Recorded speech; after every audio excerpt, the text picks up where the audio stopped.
میں یہ بات کھلے عام کہتی ہوں کہ جو نقصان نہیں اٹھا سکتا اسے کبھی فائدہ نہیں ہوتا۔ ہم نے بڑے برسوں سے، پچھلے بہت سالوں سے یہ ثابت کرنے کی کوشش کی ہے کہ ایک کاغذ کا ٹکڑا جسے آپ ڈگری کہتے ہیں وہ زیادہ اہم ہوتا ہے،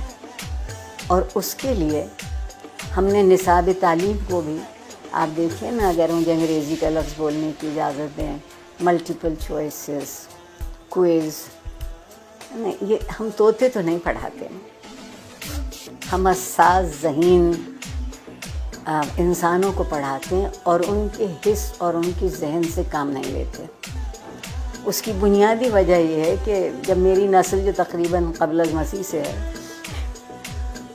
وہ پڑھتی تھی تو تعلیم کے ساتھ ایک بڑا ضروری لفظ جڑا ہوا تھا، وہ تربیت تھا۔ اب ہم نے تعلیم کے ساتھ تربیت کو شامل نہیں کیا،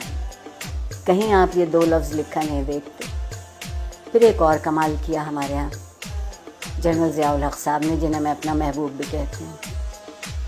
کہ انہوں نے ہم سے مکالمہ چھین لیا، سوال کرنے کی اجازت نہیں رہی۔ تو جو معاشرہ سوال کرنا بھول جاتا ہے وہ جواب کیسے ڈھونڈے گا؟ اور ڈگری ہمارے ہاتھ میں دی گئی کہ ہم ایک اچھا روزگار تلاش کرتے۔ میں کہتے کہتے مر جاؤں گی کہ زندگی کو روزگار چاہیے ہوتا ہے، روزگار کو زندگی نہیں چاہیے۔ ہم کندھوں کا بوجھ بڑھا رہے ہیں،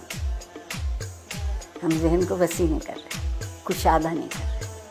استاد کو اجازت نہیں ہے کہ جو کتاب اس کے ہاتھ میں ہے اس کے علاوہ وہ کچھ کہہ سکے کہ کہیں اور سے پڑھو۔ ٹھیک، ہمارے یہاں پیمانے بدلتے ہیں، ہمارے یہاں معیار بدلتے ہیں، اور جس معاشرے میں انصاف نہیں ہوتا وقت کی مصلحت ہوتی ہے، اور جس معاشرے میں ہر کوئی ریاست کا شہری نہیں ہوتا اور اس کے حق برابر نہیں ہوتے کیونکہ اس کا رنگ یا اس کی نسل یا اس کا عقیدہ یا اس کی زبان ہم سے الگ ہے، تو آپ بتائیے وہاں لوگ ڈھنگ کی زندگی کیسے گزاریں گے؟ اور سوشل میڈیا، اگر آپ مجھ سے پوچھیں تو بندر کے ہاتھ ادرک آئی ہے، جس کو یہ معلوم نہیں کہ اسی کو کتنا مثبت طریقے سے، اسی سے تربیت ہو سکتی ہے، اسی ٹول کو استعمال کیا جا سکتا ہے، اسی آلے کو ان کی طالب علموں کی بہتری کے لیے، مگر اس کی بجائے آپ وہاں دیکھیے تو کیا ہو رہا ہے۔ جب میں پل بڑھ رہی تھی اس زمانے میں ڈائری لکھنے کا رواج تھا، اور ڈائری اس قدر خفیہ چیز ہوتی تھی کہ جتنے اب نئے بینک اکاؤنٹ بھی نہیں تلاش کر سکتی۔